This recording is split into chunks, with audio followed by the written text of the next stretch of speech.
Hello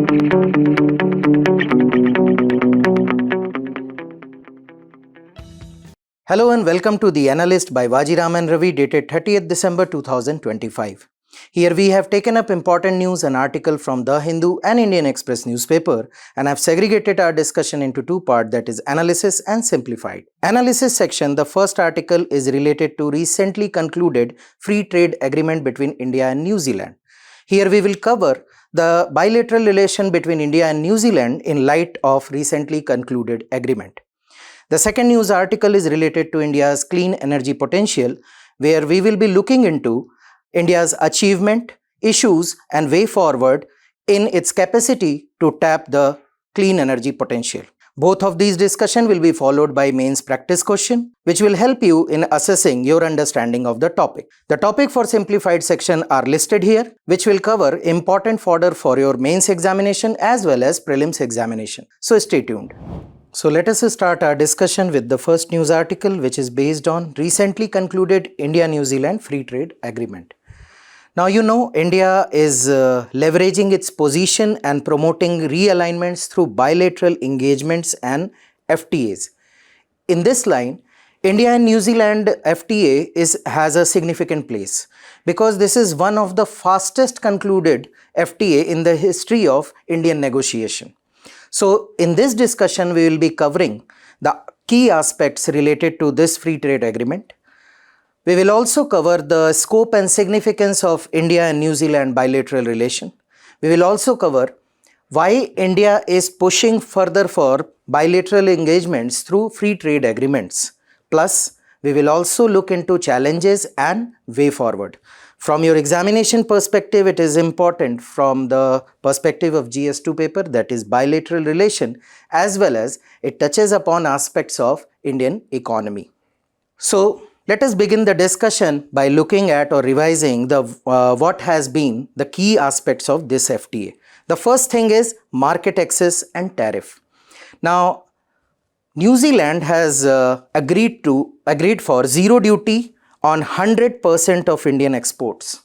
So whatever item is being exported will be exempted completely. This will improve the access to Indian products in the high value New Zealand economy. Why high value? Because this is one of the highest per capita income country. So again, a better prospect for the Indian manufacturers. Secondly, in reciprocation, India has liberalized the tariffs on 95% of imports. It has not made it zero. It has liberalized the tariffs on 95% of import and giving the quick impetus or the you can say the initial impetus, 57% of the New Zealand products will be duty free from day one. So it is like opening up economy of both the country to relish the potential of the trade, bilateral trade. Second important thing is New Zealand has committed a long-term $20 billion FDI in the Indian economy. Now this is a long-term investment. This is not a short-term game just on the basis of reduction or increase of the tariff. It is also coming with the clawback mechanism. What is it? Clawback mechanism is a mechanism to ensure accountability and supervision. What it entails? So India has a power to revoke the agreement or to take action if these commitments of $20 billion FDI is not met. So this is kind of a mechanism which will ensure the accountability. Next, this FDI is not just concentrated in few sectors, but diversification is there, including 118 sectors. Next is related to the prospect for Indian workforce. So it is also focusing on services and focus is also on skill mobility. So IT professional, engineering, healthcare, education and construction worker will have a better access to New Zealand market and vice versa.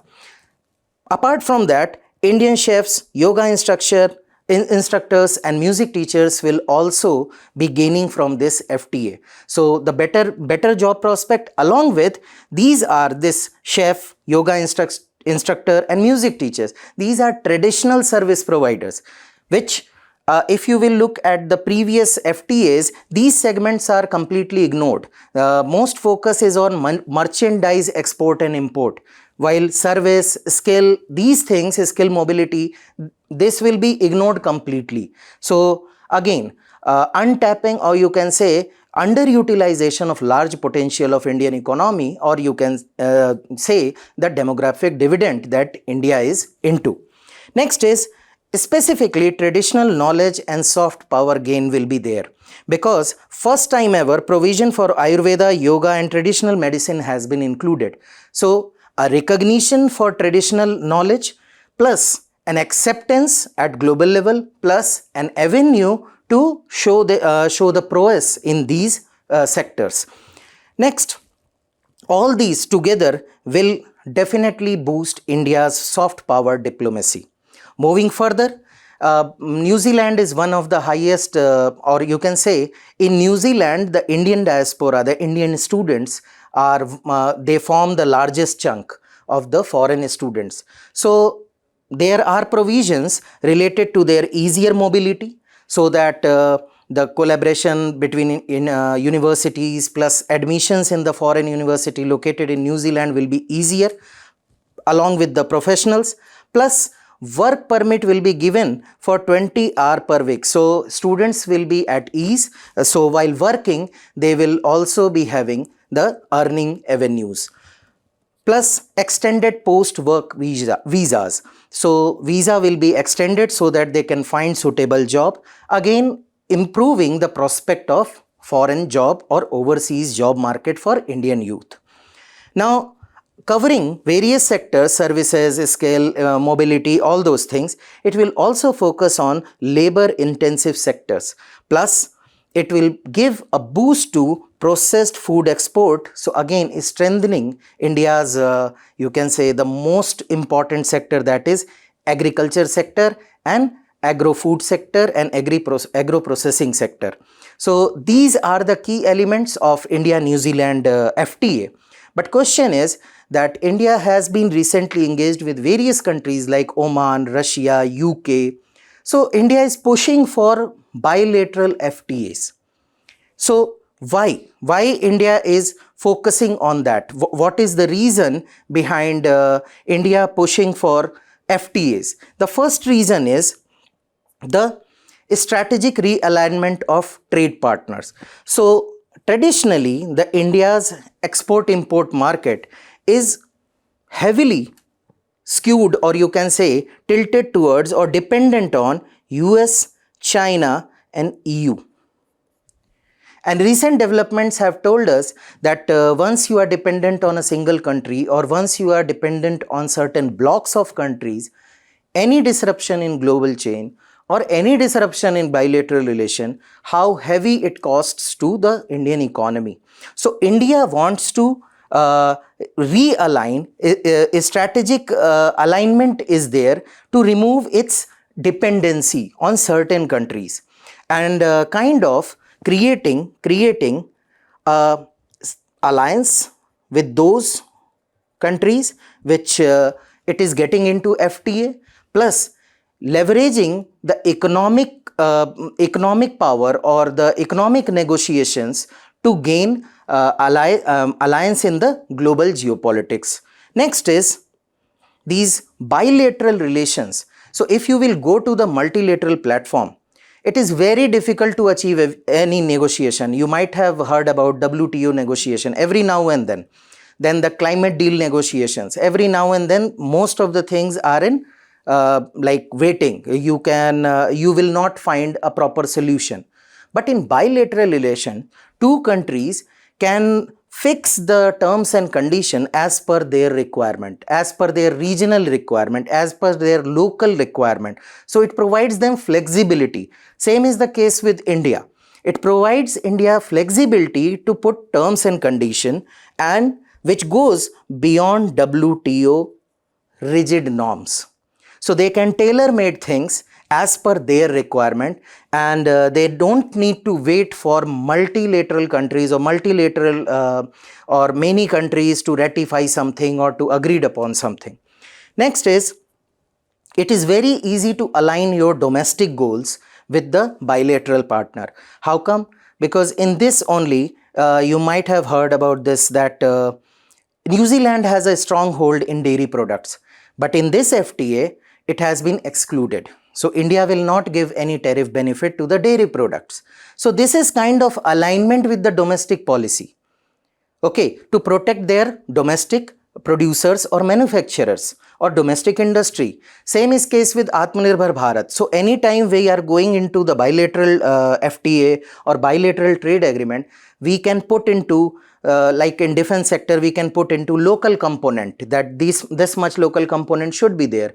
Basically, you can align it with your domestic development goals. Next is the past failures, and India is recalibrating its approach. Recalibrating. So I have told you on the previous slide itself that services sector, or you can say the mobility, skill mobility, they have always been ignored. And past FTAs, what they have focused upon, the merchandise export.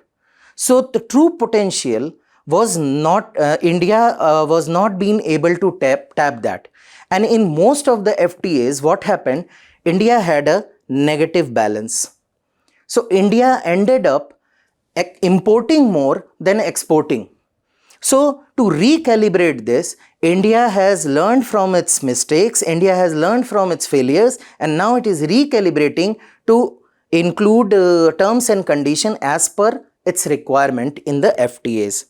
Then comes the strategic consideration. Now, as we know that India is also trying to reach out to Pacific Ocean countries, Southeast Asian country.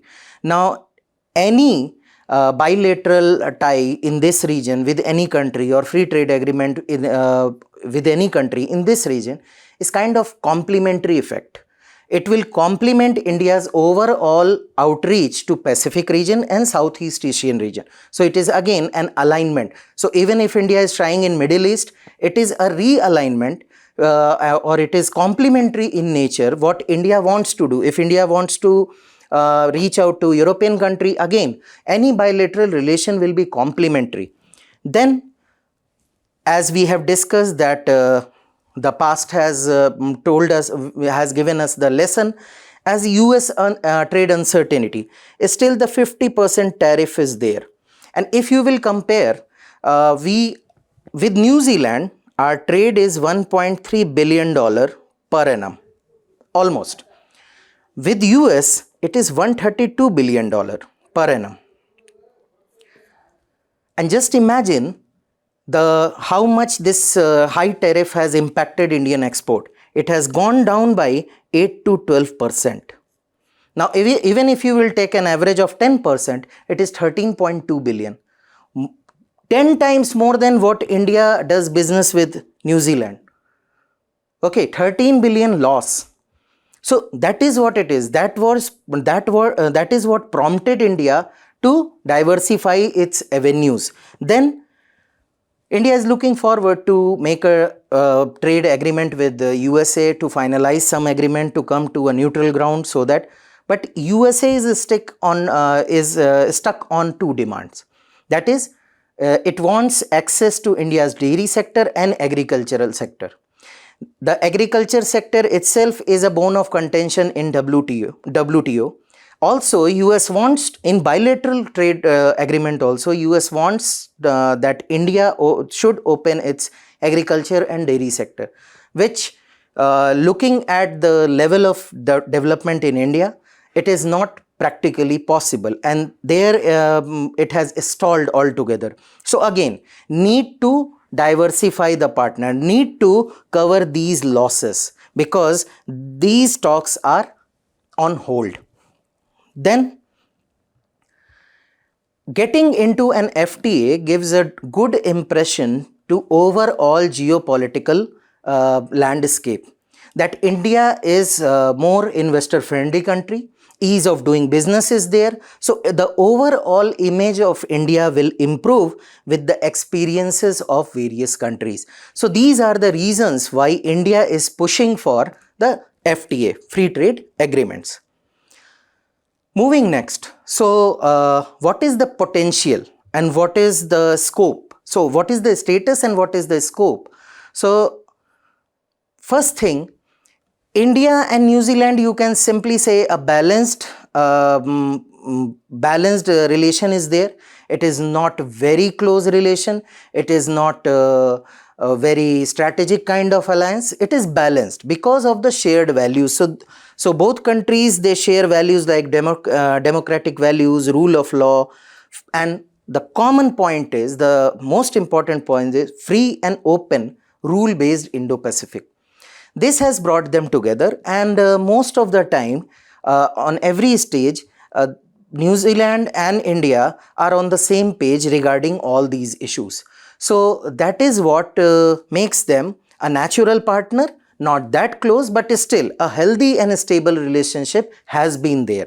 Second is, the trade and commerce is growing at a modest pace. So if you can see 2024, it has risen by 13%, then 32, now it is 49% and stands at around $1.3 billion, which is low, but still improvement is there.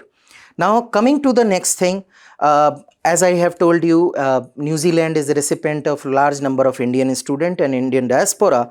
Roughly around 3 lakh people of Indian origin live in New Zealand. So kind of creating a cultural and socio-economic bridge. So this is what the status of India and New Zealand, but there is huge scope. There is huge scope which is coming from these status only. So first thing is economic and commercial potential itself. So there is huge potential to explore new avenues and to increase the trade, and that is why this trade agreement is even more important.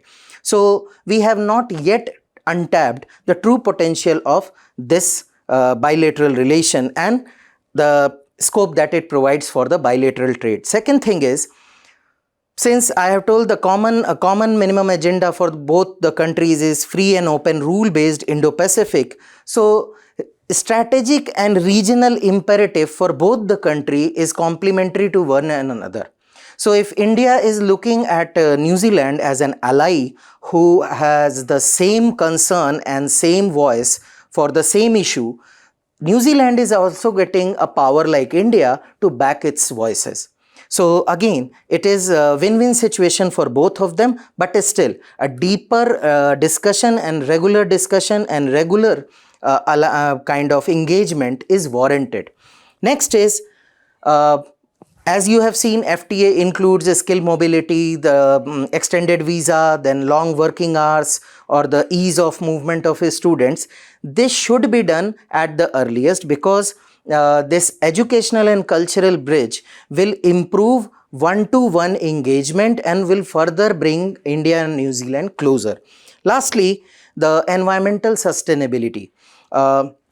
New Zealand and India, New Zealand being country in the Oceania region and facing the threat of the sea level rise, has always been a proponent of sustainable development, has always been proponent of climate protection and climate preservation, and India has been the leader of lately in last 10 years. If you can see the India's position, it has become a flag bearer of sustainable development and climate change mitigation. That again opens an avenue for these two countries to cooperate closely and to expand their bilateral relation. Now the challenges. What are the challenges if India and New Zealand, till date we are talking about these things that they need to expand, So what are the challenges, and what are the challenges related to this FTA particularly? The first thing is tariff asymmetries. So experts have to say that India imposes higher tariff. So what India imposes is in the range of 17 to 18% on New Zealand imported goods from New Zealand, while New Zealand has a lower tariff, hardly 2 to 3%.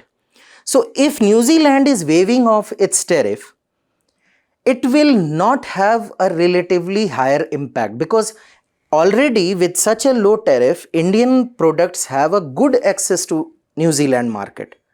However, if India is going to reduce this tariff, it will give benefit to New Zealand exporters from the New Zealand at a larger extent. So experts believe that since this agreement has just concluded, things will unfold in future, but experts believe that this lowering of tariff will help New Zealand more when compared to India. Not much of a thing for India as per expert, but much again for New Zealand. So there is a stress that maybe the balance of payment move in the favor of New Zealand. So the next challenge is the trade volume is small. You have seen 1.3 billion and you can see here in graph that it is almost stagnant through years from 2021 till 2026. It is almost stagnant, and it is small as well as it is uneven. What is uneven means?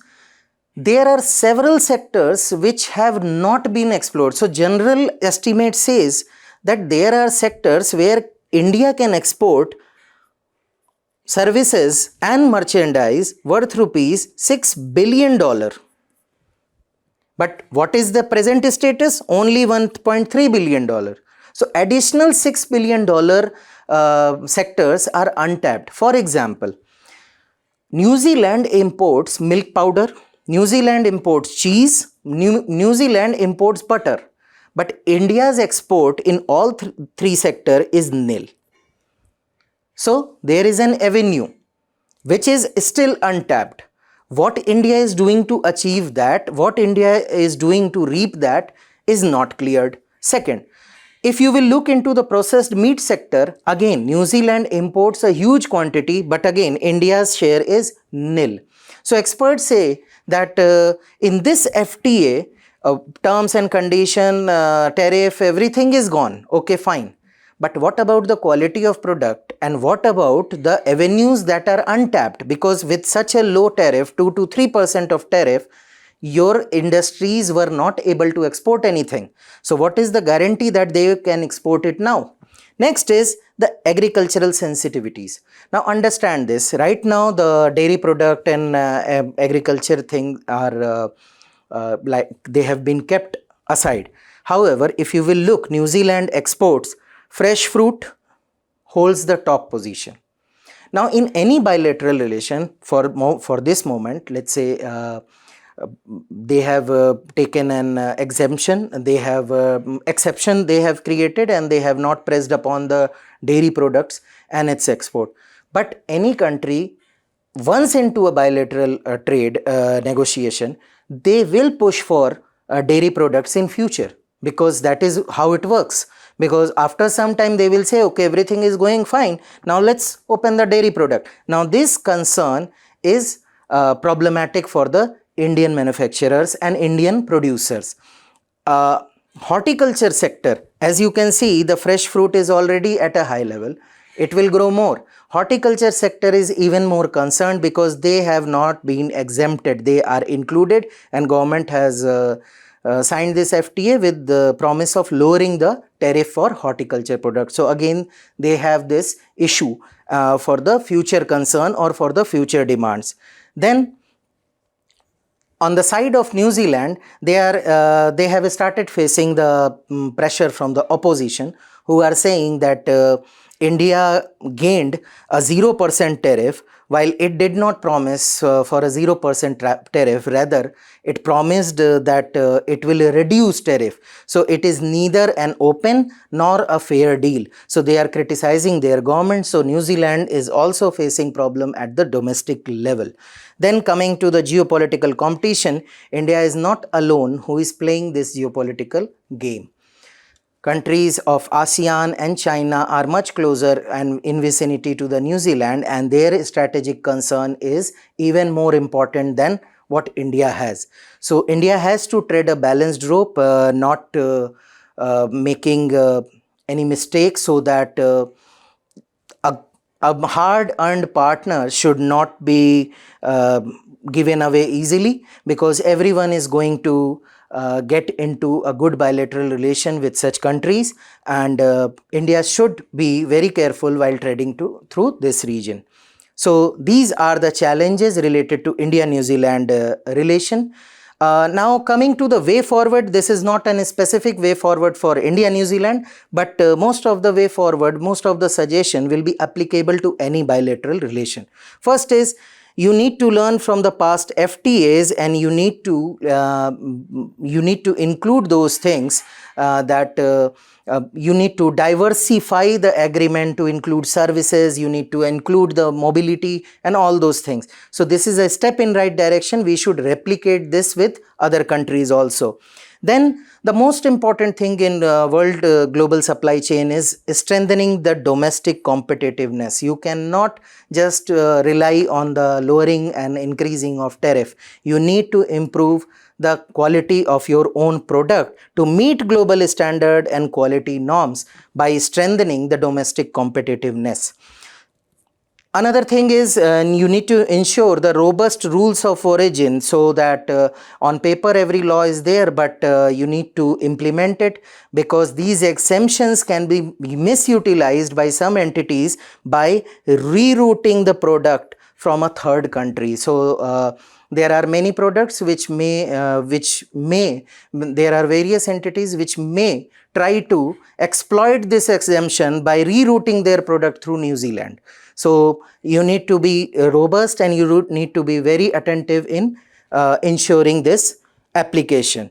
Then anti-dumping safeguards should be clearly defined, so that domestic producers should be protected, as well as there should be no grievance on part of the international exporters. Moving further, sensitive sectors like MSMEs should be protected, and I have already talked about domestic sector with global market, not just at the level of quality, but also at the level of operations. So they should not be isolated. Research and development investment is needed in all fields of India. This is the same case. Same is the case here also. Long-term export capability should be focused upon, not short-term tariff gains. Plus, leverage multilateral and Quad framework like IORA and WTO. Once you have developed a comprehensive understanding with a bilateral country, with a partner country, you should leverage these platforms for negotiation, as well as use them as an alliance or as an ally to further the negotiation at the multilateral platform. Based on this discussion, there is a practice question that free trade agreements are the new go-to mechanism in India's goal to become global economic hub. Discuss this statement while analyzing the recently concluded India-New Zealand Free Trade Agreement.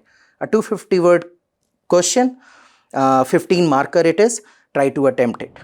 The next news article is talking about the tapping of India's clean energy potential. Now you know that India is striving hard and striving in a positive direction to achieve its target to balance its energy mix in favor of renewable energy resources. So in this article, the author has discussed the various aspects related to it, achievement of India, challenges that India faces, and has also suggested some way forward. This is important from GS paper 3 perspective, that is infrastructure and energy.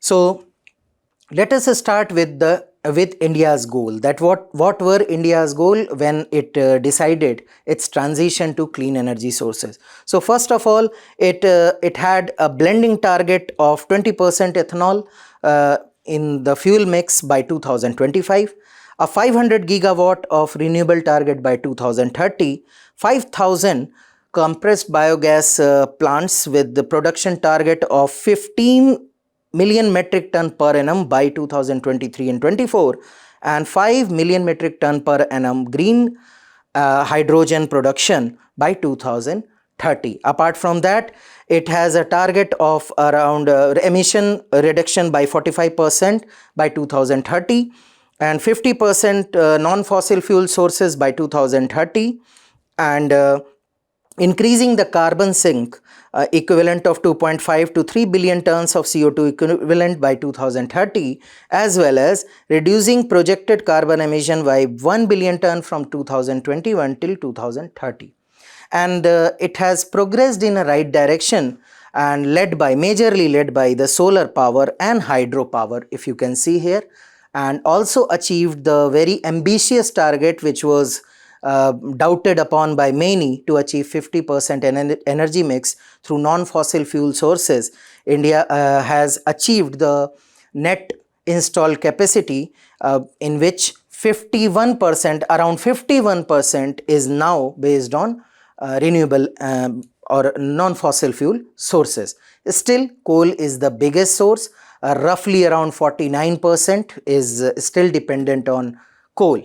However, there are other achievements also, like in 2024 itself, traditionally India has been dependent on China for its solar panel and module import and requirement, but 25.3 gigawatt of module manufacturing capacity was added in the year 2024. So it doubled the national capacity. So again, you can say encouraging step, encouraging news in direction of self-sustainability and Atmanirbharta. Second is, India is also moving away from the traditional technologies to high value technologies like tunnel oxide passivated contact. Here an oxide is placed between the silicon and the metal, and it reduces the electron loss.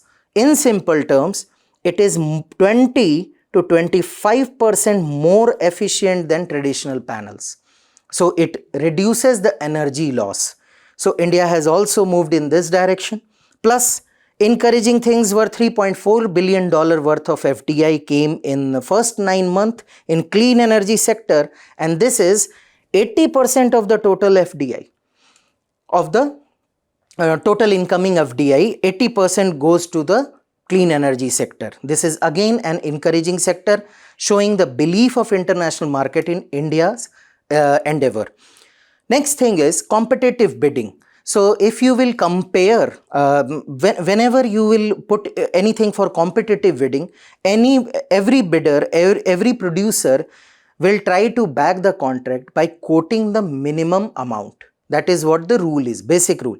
Now this competition in clean energy sector has resulted into huge achievement. How? If you will take example, for example, in 2010, the solar energy used to cost 10 to 12 rupees per unit. Now it has come down to 2.5 rupees per unit, 2 to 2.5 rupees per unit. So that is because of the competitive bidding. And all these factors, that is large scale demand, the government push and long-term growth potential, are the cause behind the interest of the market, interest of the investor, interest of the technology provider, and interest of the government itself to promote the clean energy transition. If you can see here, just from 2023 to 24, around 20 gigawatt of power was included, installed capacity was added to solar energy only. While if you will see the wind energy, again around more than 1 gigawatt of capacity was included. But still, there are some challenges. What are they? First is the land availability and local opposition. Now, as we know that this non-fossil fuel based power plant generation, they require larger land area when compared to the conventional thermal power plant. So if you will just imagine a wind turbine, you need a huge area and a specific area to put wind turbine. If you require to a utility level of solar power plant, if you want to install a 1 megawatt of power plant, solar power plant, you need at least 5 acres of land. That too in a specific area where sunlight is abundant. Now this causes, now if you will go to densely populated area, land is not there. If you will go to the marginalized land, you will find tribal population, you will find marginalized and vulnerable people, and they get into protest.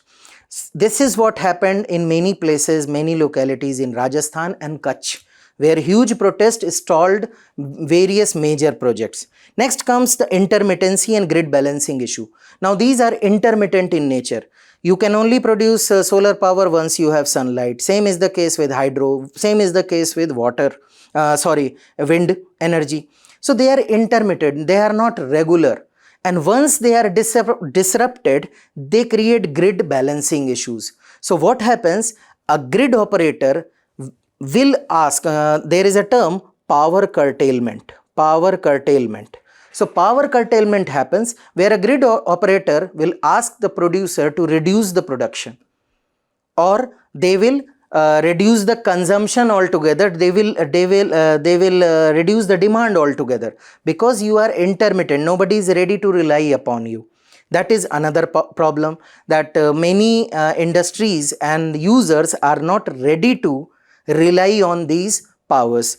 Next is the level of production, the production capacity. We are growing leaps and bounds, but the transmission infrastructure is very poor. Major states like Gujarat, Rajasthan, Tamil Nadu, Maharashtra, they lack transmission lines. Still they are in process. So production is more, evacuation is not. So those productions are going waste because of another reason, because we have poor storage infrastructure. So India has battery infrastructure which is way below 1 gigawatt. It is not even 1 gigawatt. Planned things are there. Pipeline mein hai. But still, the present capacity is less than 1 gigawatt. Again, what you are producing is not being able to be delivered. Next is financial stress. So according to International Energy Agency, India requires roughly around $400 billion of investment to achieve its target of clean energy mix, which is again a task to accomplish. Secondly, if you will look at the DISCOMs, that is distribution companies, the total aggregate losses runs to 6 lakh crore. Okay, so these create financial stress. Another issue is contract renegotiation. So once a company gets a contract, once it is finalized, in many instances, it has been seen that authorities will call the company back and will renegotiate the terms and conditions.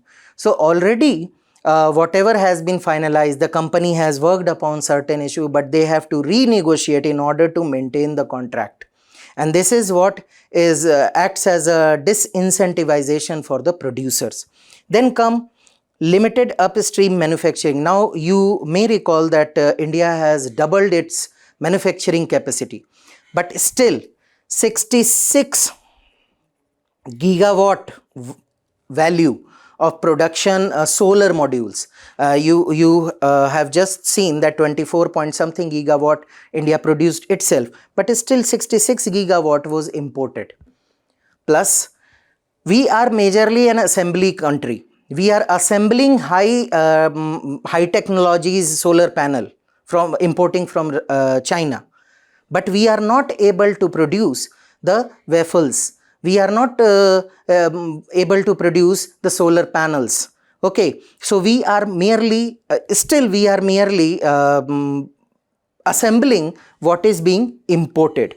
Then there is no you can say dedicated recycling policy or ecosystem for solar panel and batteries which are being discarded, which need or you can simply say the solar panel and battery waste. There is no recycle ecosystem and policy, and it is expected that by 2050 India will be 4th largest producer of solar panel related waste. What will happen to them? So there is a negative public perception also. Then already the distribution companies are facing challenges with their losses. So they are opposing and providing resistance to decentralized energy. What is decentralized? So if you want to install a rooftop solar panel, DISCOMs are not favoring this. because once you have installed, DISCOMs will lose a high potential user of their electricity. They are opposing open access. What is open access? Where a user can get into agreement with the producer directly through grid. So they are discouraging this, that we are already bearing the losses. Then you will make this rooftop solar, then you will open this direct negotiation. Where will we go? So they are resisting these steps. Then there are coal dependent regions like Jharkhand, Chhattisgarh, Odisha. There is no policy in place for the transition of people who are dependent on coal based economy. And there are crores of people living there who are dependent on coal or coal related economy. There is no policy for their transition. So once we have transitioned to clean energy, definitely there would be crisis of living, crisis of living wages and crisis of existence altogether in these regions. Then if you will go to the other sources like waste to energy, there are logistic and institutional bottlenecks. So local bodies are not well equipped to handle waste segregation, waste disposal, or the putting the plant in place. So again, this is a highly segregated sector where center, state and other authorities are not working in tandem. And that's why it is segregated and work is being done in patches. Then lastly, the article highlights a very important term, that is chicken and egg dilemma. Here what is happening, in the second point you have learned that there is intermittency. So grid operator will suddenly ask the producer to reduce the production, or grid operator will completely reduce the demand. Now this is what is related to chicken egg dilemma. So a producer is not ready to invest because there is no concrete demand. They say, someday you will ask me to reduce the production, then what will I do? Industries are not ready to invest into infrastructure or in the technologies that are required to use this clean energy, because they say your supply is intermittent. How can I rely on that? This creates a chicken and egg dilemma, that user is not ready because of reliability issue. Producer is not confident because of the continuous demand issue. So these are the reasons why clean energy transition is still facing difficulty. However, despite these, Government of India has come up with several initiatives. Central government especially pushing for several initiatives giving incentives, and India is moving in a right direction. But what needs to be done? First, you need to be dependent in the manufacturing ecosystem. So polysilicon and wafer manufacturing should be promoted. Then ensure contractual sanctity so that the confidence of producer will be there. So you can provide a conducive environment for producer to involve in the electricity generation through clean energy mechanism. Then transmission should be expanded at a similar pace, the transmission and storage at a similar pace with which you are improving the production capacity. It should not lag behind, that by 2030 you achieved all the target. Now let's do the transmission line. This is not a solution. You need to go take them both hand in hand. Apart from these suggestions as suggested in the article, there are some other suggestions related to land availability, which calls upon using of wasteland, rooftops, agrivoltaics, and if you are using some common land belonging to people, ensure employment and revenue sharing. Apart from that, promote battery and pumped storage for intermittency management. Further, improve payment discipline for DISCOMs and reduce the populist, you can say, the declaration where suddenly a government declares that we will waive off every electricity bill. That should be curtailed. Then coming to the next, develop upstream supply chain. It should not be just assembly line. We should produce the polysilicon and wafer also. Solar battery recycling and waste management should be developed clearly. Reskill for workforce and diversify regional economy to address the issue of the areas which are coal dependent as of now, then the production and assured demand both should be met to reduce the chicken egg dilemma. Based on this is your practice question. Examine the key challenges facing India's clean energy transition. Suggest measures including government schemes and institutional mechanism to overcome these challenges. Again a 15 marker 250 word question. Try to attempt it. Moving to the simplified section, the first news is related to Indian rabies vaccine. Now, Australian Health Department has recently advised and urged citizens who may have received rabies shot in India to check if they needed additional replacement doses, and along with Australia recently, UK and US authorities have done the same. Now this is important from the perspective of UPSC, as GS2 talks about the health and GS3 talks about the science and technology. So what is the news? As I have told you, Australian government has highlighted. And why this highlight, why this concern? Because a major producer or the major vaccine, that is Abhay Rab,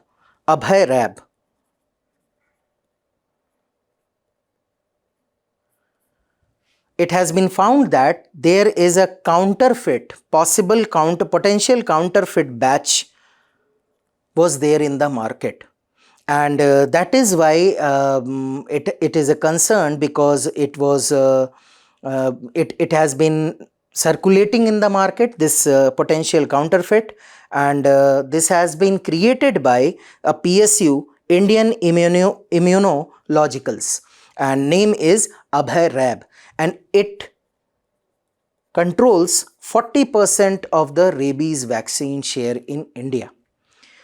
Now, why it is important? Because rabies is a viral disease with almost 100% of fatality once it develops, and WHO estimates say that India accounts for nearly 36% of global rabies death. Now, this PSU has claimed that it has already warned government about some batches which were there, the counterfeit batches, and some experts say that test report has been done in the drug testing laboratory in Kasauli, where they have found a very interesting thing, that content of the vaccine is not contaminated or compromised. So content is vaccine contains genuine product. But how counterfeit? Because packaging has been changed to divert the government supply to open market, and that is what was caught, because this packaging has been changed. Because government has certain quota, government will supply certain medicine for its various program. Now this packaging was changed to divert this lot into open market so that to gain profit. Now this is what experts say, that the content of the vaccine is not contaminated and not compromised. Another thing that doctors say, that India, the medical SOP says, or in general, 5 shots are given to a person who has been, you can say, who has this rabies incidents or the dog bite or animal bite incidents, and having concern of contracting rabies. So 5 shots are given, while WHO says that it requires people to receive 3 doses of intramuscular vaccine and 2 doses of intradermal vaccine with immunoglobulin, which is a protein which identifies and attacks and removes the foreign bodies like virus, bacteria and all, given on the day of animal bite. So even if 1 dose here and there, it won't hit much, because WHO says 3 doses and we give 5 doses. So even if 1 dose is problematic or from that particular batch, it is not going to cause much of a harm. Highlighting another issue, because recently in Kerala there were several deaths because of rabies, and which was attributed to not cleaning the wound properly. And this is what experts have also highlighted, that in rare cases rabies might happen despite vaccination because of non-cleaning of the wound properly. And if the bite happens in nerve-rich area, it sends virus directly into the nervous system and the infection may cause death also. It is but rare case, but this is what happened in Kerala. Now, from prelims perspective, rabies is a zoonotic disease and viral in nature and caused by rabies virus, infected mammals including dog, cats, livestock and wildlife, mainly through saliva, usually through bites. If a rabies infected dog, cat or any animal bites you, through their saliva it enters into your blood or neurosystem. And also a direct contact with mucosa, that is a thin gland that is covering various organ. So direct contact with mucosa. It has two forms, furious and paralytic. So first it is characterized by hyperactivity and hallucinations. Second is characterized by paralysis and coma. There are three stages of symptom. First is patient will feel, because it takes a few weeks to few months to give the where you will a person will be completely facing the symptoms of the rabies or completely have developed the rabies. So it depends on individual to individual. It may take 1 or 2 weeks, it may take 3 to 4 months. So it starts with headache, feeling heat, loss of appetite, weakness, runny nose, cough, diarrhea, nausea and vomiting. Very common causes you cannot identify. Later it aggravates into aggression, then photosensitivity. You will be averse to face light, then the cramps and then fear. And last stage, the most critical stage, it has 100% fatality. Once it develops, there are no chance that person will survive. Then paralysis of the eye muscle, salivation from the mouth, limb paralysis and hydrophobia. So person has this phobia of water. They cannot withstand water, even drinking water or stagnant water. So these are the information related to rabies. Moving to the next article, India's navies, that is INSV, Indian Navy naval sail vessel Kaundinya, it sets off for a maiden voyage for Oman from the port of Porbandar in Gujarat to Oman, Muscat in Oman. Important from the perspective of history because various historical aspects have been introduced in this particular ship, and aim is to revive the historical prowess in the field of ship making and the navigation. So it is an engineless ship. As you can see, it will complete its journey through sails and not through engines. And this vessel is built using traditional technique where wooden planks, whatever you are seeing in the boat, have been stitched together using coconut coir rope and sealed with natural resins. And it has been created by experts from Kerala, and using natural resins and coconut coir, they have stitched this boat together. Inspiration came from Ajanta caves where a ship was depicted in the paintings, and voyage will start from Gujarat, will end in the Muscat, Oman.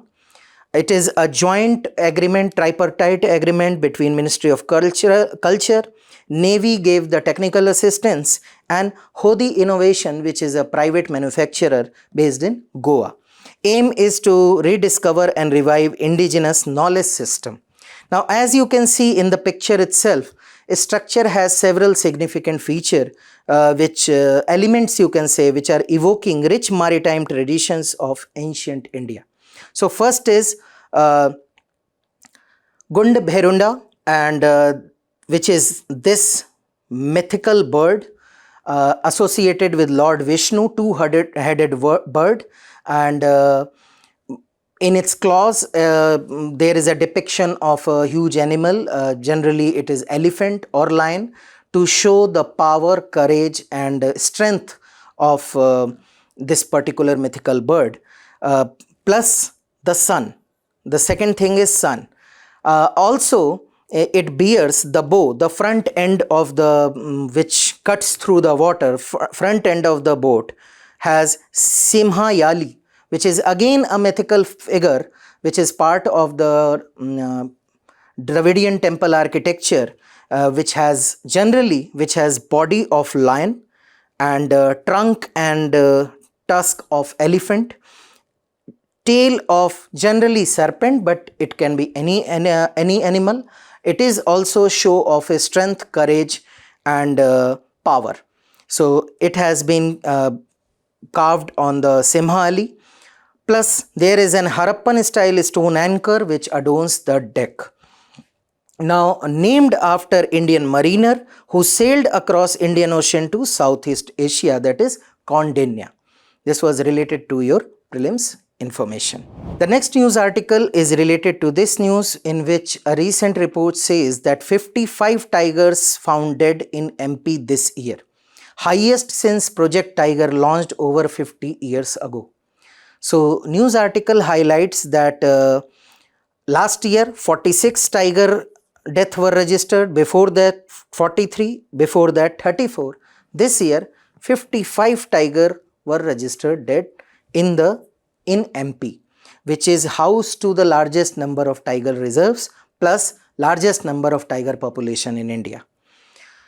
Now what it highlights that it is not very concerning, but yet it is not that light news, because most of the death out of 55 is natural, but 11 have died due to unnatural causes.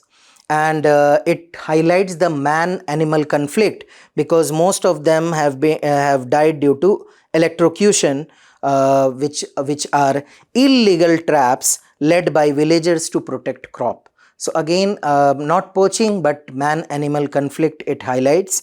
Plus it says that majority of death is due to natural causes and are consequence of expanding tiger population.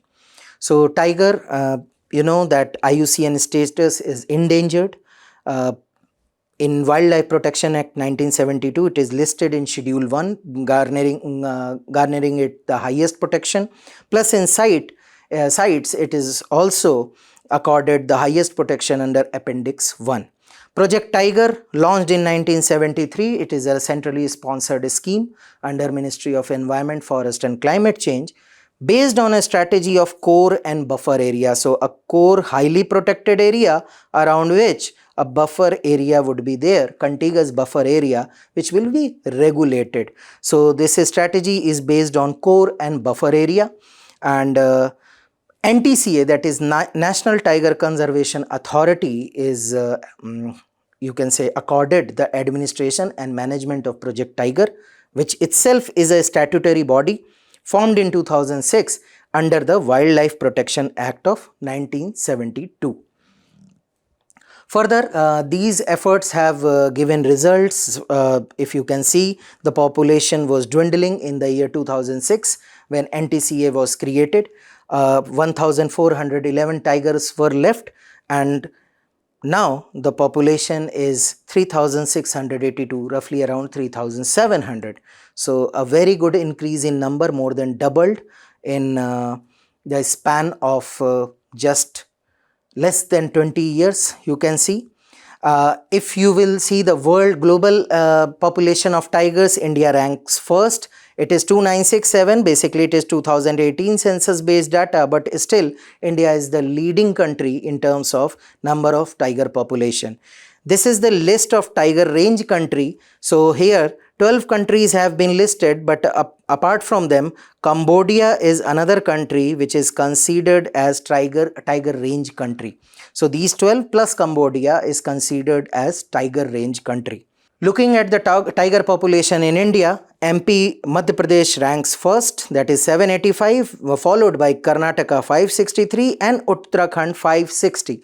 Then Maharashtra 444 and 306. And if you will see the tiger reserves in terms of number, Jim Corbett in Uttarakhand holds the top spot with highest number of tigers, followed by Bandipur in Karnataka, then Nagarhole in Karnataka, then Bandhavgarh in MP, Dudhwa in Uttar Pradesh, and Mudumalai in Tamil Nadu. So these are top 6 tiger reserves in India. Following tiger reserves have no tiger population as per the census of 2022, which includes Dampa and Kamlang and Kaval in Telangana, Satkosia in Odisha, and Sahyadri in Maharashtra. So this is the information related to tiger population and tiger conservation, which was important from the perspective of prelims examination. So as the news talks about the Madhya Pradesh, and you have seen the highest number of tigers are present in Madhya Pradesh, here is the listing of tiger reserves in Madhya Pradesh. Starting with Kanha, Pench, Bandhavgarh, Satpura, Panna, Sanjay Dhobri, Virangana Durgavati Tiger Reserves, Ratapani and Mahadev Tiger Reserve. So major river, Pench River in the Pench Tiger Reserve, Tawa River in Satpura Tiger Reserve, Kane River in Panna Tiger Reserve, and Sindh River in the Madhav Tiger Reserve. So these are the major tiger reserves in the state of Madhya Pradesh, along with the district and the river flowing through them, or streams flowing through them. Moving on to the next news article is related to Supreme Court has stayed the earlier verdict that it has given over the issue of 100-meter rule of Aravalli. So after public uproar, it has overturned its decision, which it has delivered on 20th November 2025, and now it says that it should be kept in abeyance. Important from environmental pollution and degradation point of view, made headline of all the newspaper today. So what Supreme Court said, that it should be kept in abeyance, and a high-powered expert committee will reassess the report that was submitted by the Ministry of Environment and will pay focus on 2 counts. It will mark specific areas that fall within the scope of 100-meter height definition and analyze if sustainable or regulated mining in those areas, notwithstanding regulatory oversight, would have adverse ecological impact or not. Plus, the committee will mark specific hills that would not make the 100-meter cut and assess if such exclusion will lead to their eventual erasure or degradation, thereby compromising the overall ecological integrity of the Aravalli range. So these 2 things they have to reassess, and then Supreme Court will take up this report again for the hearing. So as of now, it has been stayed, whatever the order was, whatever the verdict was, and now it will be again reassessed. So all the aspect has been covered already. So from prelims perspective, Aravalli Hill and associated information is important. It is one of the world's oldest fold mountain, but now only some residual hillocks and hills are remaining. That is why it is a residual or relict mountain. It is being categorized. The general direction is southwest to northeast. So starting from Gujarat, covering Rajasthan, the major portion, largest portion in Rajasthan, Haryana, and then coming till the Delhi ridge. Then highest peak is Guru Shikhar, which is around 1722 meter. Mount Abu, a famous hill station or the only hill station of Rajasthan, is located on this particular peak. The climatic significance includes the climatic divide, because on east of it, it is sub-arid to sub-humid. So if you will look at the Marwar Plateau or Malwa Plateau or the east side of the Aravalli, you will find semi-arid to sub-humid climate, while in the west you will find purely arid climate. Now it also acts as a barrier to southwest monsoon wind. Most of the time the monsoon wind coming from the Arabian Sea goes parallel, but for the northeastern, southwest monsoon, which is entering India from the Bay of Bengal, it acts as a barrier, and sometime for Arabian Sea also. Economic significance is very high, rich in metallic and non-metallic mineral, copper, zinc, lead, marble, and famous for major rivers like Luni, Banas, Sahibi and Sabarmati. Pay focus here, Banas is the only river which originates from Aravalli but forms the part of or act as a tributary of Yamuna river because it is primary tributary of Chambal, which itself is a tributary of Yamuna. Rest of the rivers, they drain into Bay of Bengal like Luni, Sahibi and Sabarmati. Ecological importance, that it acts, the entire debate was centered around this because this is the last natural barrier that preventing eastward expansion of Thar Desert. It also acts as a recharge zone for groundwater aquifers. You might have heard about various traditional techniques that are being applied in and around Aravalli Hills, and several awards have been granted to those villages and those people. It hosts tropical dry deciduous forest which is home to several species like bustard, like great Indian ass, the black buck, the wild ass population, so flora and fauna, and it is also a biodiversity hotspot including leopard, hyena and several bird species. Next news article is based on the CATS news, that is Central Administrative Tribunal, which has quashed the BrahMos DG Joshi's appointment, and related to GS paper 2, that is quasi judicial bodies, and the important information from the examination perspective is related to details regarding Central Administrative Tribunal. It is based on the recommendation of Law Commission and Administrative Reform Commission, and was established under Article 323A of the Indian Constitution through Administrative Tribunal Act of 1985. It handles issues related to recruitment, service condition, grievances for over 215 central government bodies. Not all central government bodies are covered. Armed force personnel, Supreme Court employee and parliament staff are excluded. It is composed of chairperson, vice chairperson, members which are appointed by president based on the recommendation of a selection committee, which includes chief justice or his nominee. So chief justice can be part of selection committee, or he can nominate some person, a senior Supreme Court judge and a ministry representative. These three people will form a selection committee, and after the recommendation, president appoints them. A sitting or retired High Court judge can be the chairman, and who will hold the office till 5 years or the age of 65. There are 19 principal benches, and central bench is located in Delhi, and it operates on principle of natural justice, which provides its flexibility in decision making. The decision can be appealed in high courts, and it also possesses high court like powers in contempt proceeding and can establish its own procedural rules. So that's all for today's session. Stay tuned for more such updates. Thank you.